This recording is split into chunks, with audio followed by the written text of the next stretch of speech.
பல ஆண்டுகளுக்கு முன்பதாக நடந்த ஒரு உண்மை சம்பவம். ஒரு குறிப்பிட்ட ஒரு தேசத்தில் ஒரு ஜூ, அந்த ஜூக்கு ஃபேமிலியா போறாங்க. அப்பா அம்மா பிள்ளைங்க எல்லாரும் ஃபேமிலியா போறாங்க. நிறைய பேர் போறாங்க. அங்க ஒரு குறும்பான ஒரு பையன், ரொம்ப வாழு,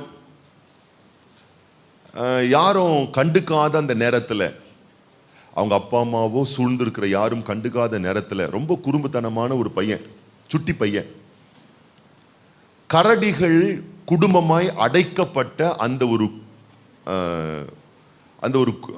கூண்டு, அந்த கூண்டுக்குள்ள கரடியை அடைச்சி வச்சிருக்காங்க.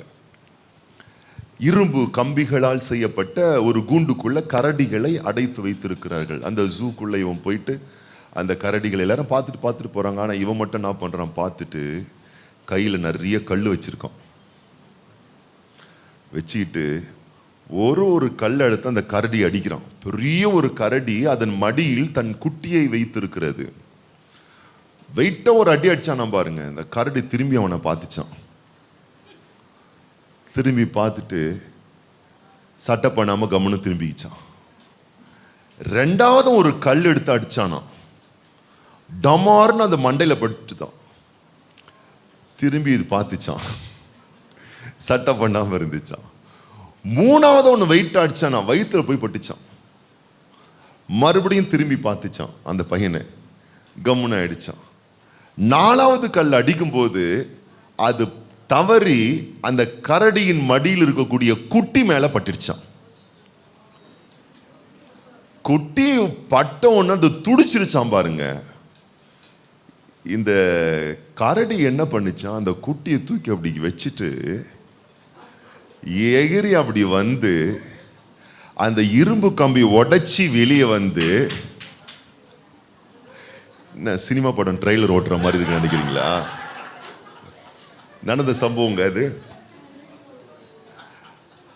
அது உள்ள இருந்து அப்படியே வெளியே எகிரி குதிச்சு அந்த பையனை சின்ன பின்னமா கிழிச்சு போட்டுச்சான். அதுக்கப்புறம் நிறைய ரெஸ்ட்ரிக்ஷன்லாம் வச்சு என்னென்னோ பண்ணாதா. இது ஒரு சம்பவம் பாருங்க. நான் என்ன சொல்ல வரேன்னா, ஆண்டவருக்கு எவ்வளவு பிரச்சனை வந்தாலும் அவர் தாங்கிப்பார். ஆனா உனக்குன்னு ஒரு பிரச்சனை வந்துச்சுன்னா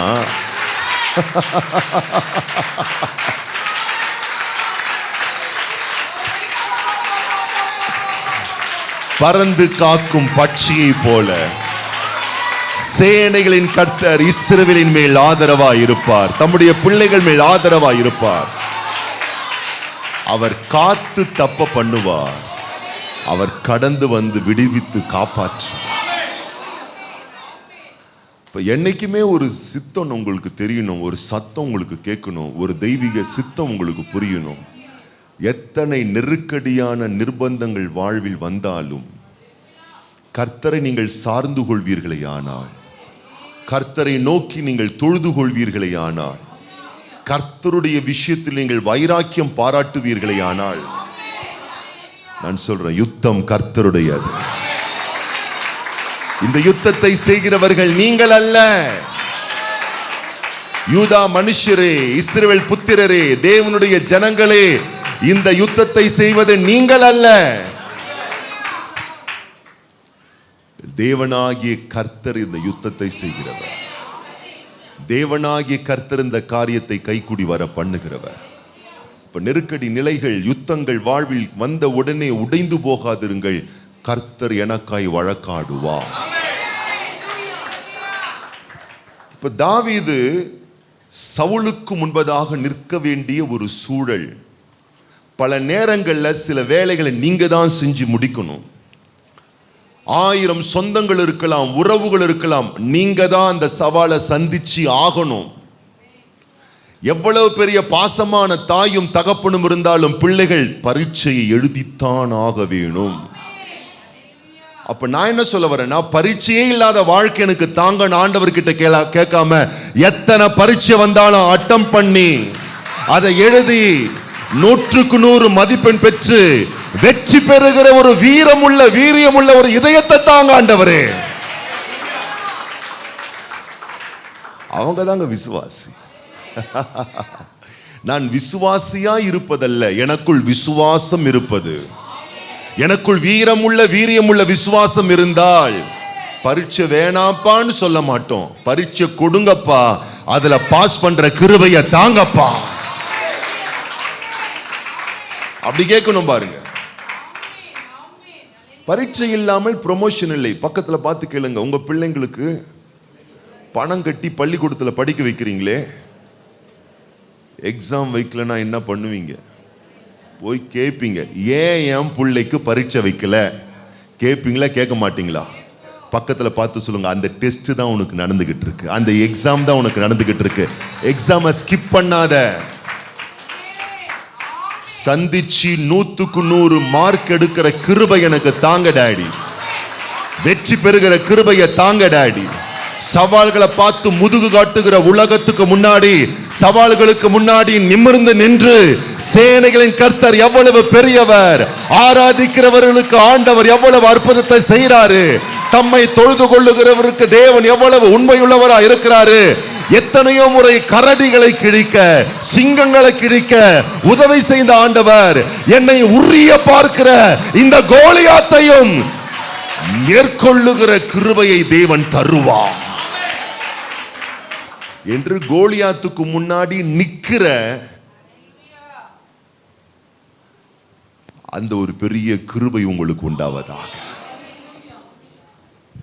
வேதம் சொல்லுகிறது, தாவீதுக்கு பல யுத்த ஆடைகளை உடுத்தினார்களாம். தாவீது சொல்லுகிறான் 1 சாமுவேலின் புஸ்தகம் 17ஆம் அதிகாரத்தில், எனக்கு அபியாசம் இல்லை, எனக்கு பழக்கம் இல்லை. நான் சொல்லுகிறேன், உங்கள் சவால்களை ஜெயிப்பதற்கு உலகத்தில் 1000 தத்துவங்கள் இருக்கலாம், உலகத்தில் 1000 உங்களை சார்ந்த மக்கள் ஆலோசனைகள் கொடுக்கலாம். தெளிவாய் கேட்டுக்கொள்ளுங்கள், 1000 தத்துவங்களுக்கும் ஆலோசனைகளுக்கும் உங்கள் செவிகளை சாய்க்காதிருங்கள். ஏன்னா அது உங்களுக்கு பழக்கமற்றது. இந்த ஆண்டவர் தான் உங்களுக்கு பழகி போனவர். இதை வச்சு பண்ணிடுவோம், அதை வச்சு பண்ணிடுவோம். இல்லை இல்லை, அவன் சொல்றான் இதெல்லாம் எனக்கு பழக்கம் இல்லை. ஆனா ஒண்ணு நடக்க போகுது. ஆண்டவர் யுத்தத்தினால், கத்தியினால், ஈட்டியினால், கேடயத்தினால், இந்த உலக மக்கள் உபயோகப்படுத்தக்கூடிய ஆற்றலினால் ரட்சிக்கிறவர் அல்ல. அவர் சாதாரணமா ஒரு பையனா இருந்தாலும், எளியவனா இருந்தாலும், சாதாரணமானவனா இருந்தாலும், அவன் கர்த்தர் பேரில் வைராக்கியம் பாராட்டுவானே ஆனால் அவனை கொண்டு தேவன் செய்வதற்கு வல்லமை உள்ளவராய் இருக்கிறார். என்ன ஆச்சான்? கூழாங்கல் எடுத்துட்டு போறான். பக்கத்துல பார்த்து சொல்லுங்க, இந்த உலகத்துல பெரிய பெரிய சவால்களை மேற்கொள்ள மக்கள் பெரிய பெரிய மனுஷனுடைய தயவை தேடுறான். எனக்கு யார் தயவு இருக்கு, யார் சப்போர்ட் பண்ணுவா, அவங்களுக்கு அவங்க இருக்காங்க, இவங்களுக்கு இவங்க இருக்காங்க. நான் சொல்லட்டுமா, உனக்கு இருக்கக்கூடிய சப்போர்ட்டை போல இந்த உலகத்துல வேற யாருக்கும் பெரிய சப்போர்ட் இல்லை. இந்த உலக பார்வையில் அவங்களுக்கு இது ஒரு கூழாங்கல் மாதிரி தெரியும். எனக்கு கர்த்தரை தெரியும், எனக்கு ஆண்டவரை தெரியும். உலக மக்கள் பார்வையில் அது ஒரு கூழாங்கல் மாதிரி தெரியும். ஆனா அந்த கூழாங்கல் மூலமா தான் ரட்சிப்பையே கர்த்தர் வைத்திருக்கிறார். வேதம் சொல்லுகிறது பாருங்கள், 1 சாமுவேலின் புஸ்தகம் 17ஆம் அதிகாரம் 49ஆம் வசனம். தன் கையை அடைப்பத்திலே போட்டு அதிலிருந்து ஒரு கல்லை எடுத்து கவனிலே வைத்து சுழற்றி பெலிஸ்தனுடைய நெற்றியிலே பட எறிந்தான். அந்த கல் அவன் நெற்றியில் பதிந்து போனதினால் அவன் தரையிலே முகங்குப்புற விழுந்தான். ஒரு கல் எடுத்து கரெக்டா அடிக்கிறான் பாருங்க, எத்தனை பெரிய ஆச்சரியம். ஃபுல்லா கவர் பண்ணி வச்சிருக்கிறான். ஆனா ஆண்டவர் பாருங்க, அவன் நெத்தியில படுறதுக்காகவே ஒரு ஏரியாவை ஆண்டவர் விட்டு வச்சிருக்கிறாரு. ஹல்லேலூயா. நான் சொல்லட்டுமா, உன்னுடைய எதிரினுடைய பலவீனம் எதுவென்று உனக்கு தெரியாமல் இருக்கலாம், ஆனால் உனக்காக யுத்தம் பண்ணுகிற ஆண்டவருக்கு தெரியும் உன் சத்துருவினுடைய வீக்னஸ் எது, அந்த பிசாசினுடைய பலவீனம் எது. உன்னை அழிக்க பார்க்கிறவன் எங்க தட்டினவன் காலியாவான்னு சொல்லி நீ ஆராதிக்கிற ஆண்டவர் நன்றாக அறிந்து வைத்திருக்கிறார். என்ன ஆச்சரியம், நெற்றியில் கல் போய் படுகிறது. நின்று கொண்டிருக்கிற ஒருவனை இந்த கல்லானது நேராய் நெற்றியில் படும் பொழுது அவன் பின்புறமாகத்தான் விழ வேண்டும். வசனம் சொல்லுகிறது, அவன் பின்புறமாக விழவில்லை, அவன் முகம் குப்புற விழுந்தான். அப்படின்னா என்ன அர்த்தம்? தாவீது முன்னாடி அடிச்சான், கர்த்தர் பின்னாடி அடிச்சாரு. நான் சொல்றேன், நீ இறங்கி பார், கர்த்தர் செய்வார்னு. யுத்தம் கர்த்தருடையது. நீ முன்னாடி ஜெபத்துல அடி, ஆண்டவர் பின்னாடியே பராக்கிரமத்துல உனக்காக அடிப்பார். அவன் முகம் குப்புற கீழே விழுந்தான், அவன் தரையிலே முகம் குப்புற விழுந்தான். அல்லேலூயா. கல்ல தூக்காதீங்க, ஜெபத்தை தூக்குங்க. அதுதான் ஆராதனையினுடைய ஒரு அடையாளம். அல்லேலூயா. உன் பொறுமைக்கு பதில் உண்டு தேவ பிள்ளையே, உன் நிதானத்துக்கு பதில் உண்டு தேவ பிள்ளையே, உன் ஜெபத்துக்கு பதில் உண்டு தேவ பிள்ளையே. புலம்புவதை நிறுத்து. இன்னைக்கு அதுதான் தேவ பிள்ளைகள், எடுக்க வேண்டிய ஆயுதத்தை எடுக்காமல் தவறான ஆயுதத்தை எடுத்துக் கொண்டிருக்கிறீர்கள். சமைக்கணும், சமைக்கிற நேரத்தில் கேஸ் ஸ்டவ் ஆன் பண்ணிட்டீங்க. கேஸ் ஸ்டவ் ஆன் பண்ண அடுத்தது என்ன செய்யணும்? சமைக்கணுமா? பத்த வைக்கணும். அந்த ரெகுலேட்டர் ஆன் பண்ணிட்டு அடுப்பு என்ன பண்றீங்க? ஆன் பண்றீங்க. ஆன் பண்ண உடனே என்ன செய்யணும்? அல்லேலூயா. ஆன் பண்ணிட்டு லைட்ரோ வத்தி குச்சி வச்சு கொளுத்தாம ஆன் பண்ணிட்டு பாத்திரத்தை மேல வச்சு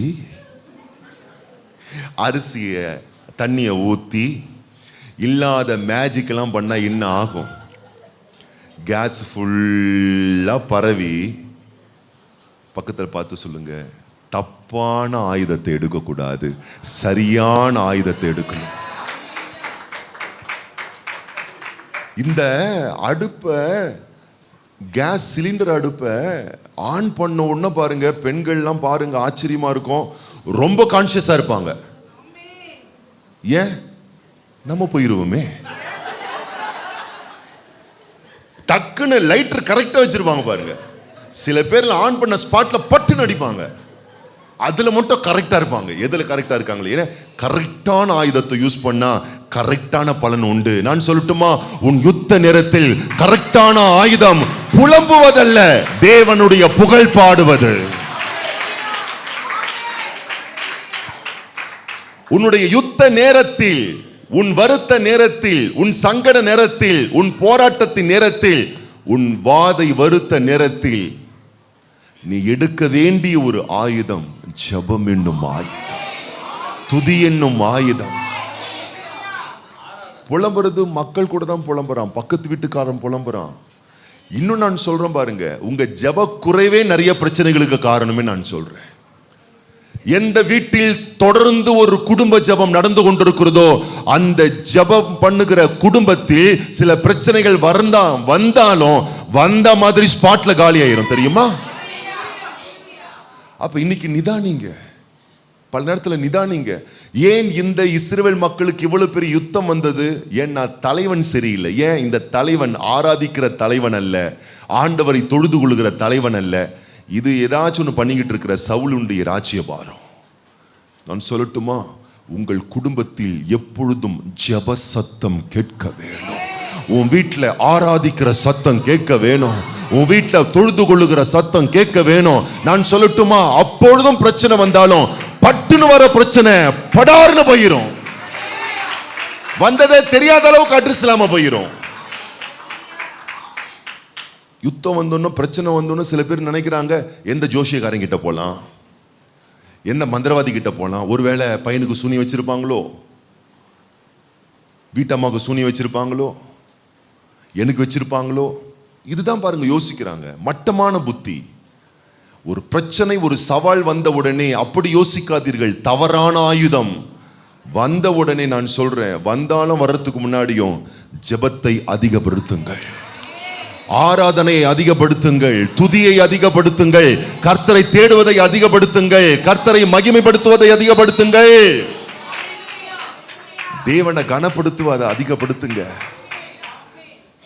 ஆராதிக்கிறவர்கள் வாழ்வில் வருகிற பிரச்சனைகளுக்கும் ஆராதிக்காதவர்கள் வாழ்வில் வருகிற பிரச்சனைக்கும் பெரிய வித்தியாசம் இருக்குங்க.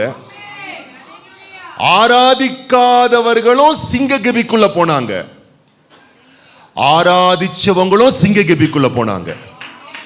கேக்குதா உங்களுக்கு? ஆராதிக்காதவர்களும் அக்னி சூளைக்குள்ள போனாங்க, ஆராதிச்சவங்களும் அக்னி சூளைக்குள்ள போனாங்க. தெளிவா சொல்றேன், காதை திறந்து நல்லா கேட்டுக்கோங்க. ஆராதிச்சவங்க அக்னிக்குள்ள போயிட்டு வெளியே வந்து ப்ரமோஷன் பெற்றார்கள். ஆராதிக்காதவர்கள் அக்னிக்குள்ள போயிட்டு அட்ரஸே இல்லாமல் போயிட்டார்கள். ஆராதித்தவர்கள் சிங்கக்கபிக்குள்ள போயிட்டு வெளியே வந்து ப்ரமோஷன் பெற்றார்கள். ஆராதிக்காதவர்கள் சிங்கக்கபிக்குள்ள போயிட்டு அட்ரஸே இல்லாமல் போயிட்டார்கள். அப்ப நீ ஆராதிக்கிற சிங்ககபி வந்துருச்சு. நான் சொல்றேன், உங்களை பாராட்டி சொல்றேன், உங்களுக்கு ப்ரமோஷன் கன்ஃபார்ம். இல்ல சர்ச்சுக்கு போறோமே, தவறாம ஆராதிக்கிறோமே, தவறாம கர்த்தரை நம்புறோமே, ஆனா எங்களுக்கு ஏன் பிரச்சனை? அது பிரச்சனை இல்லையா, உன் வாழ்க்கையில உயர்த்த வந்த ப்ரமோஷன்யா. கர்த்தரை கனப்படுத்துகிற எங்களுக்கு ஏன் சோதனை?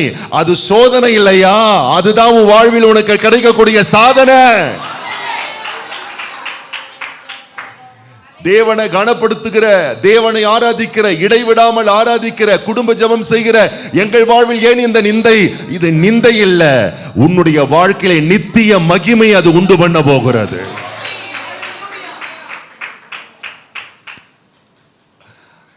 இன்னைக்கு ஒரு தெளிவு பெற வேணும் பாருங்க. மீட்கப்பட்ட பிள்ளைகள்,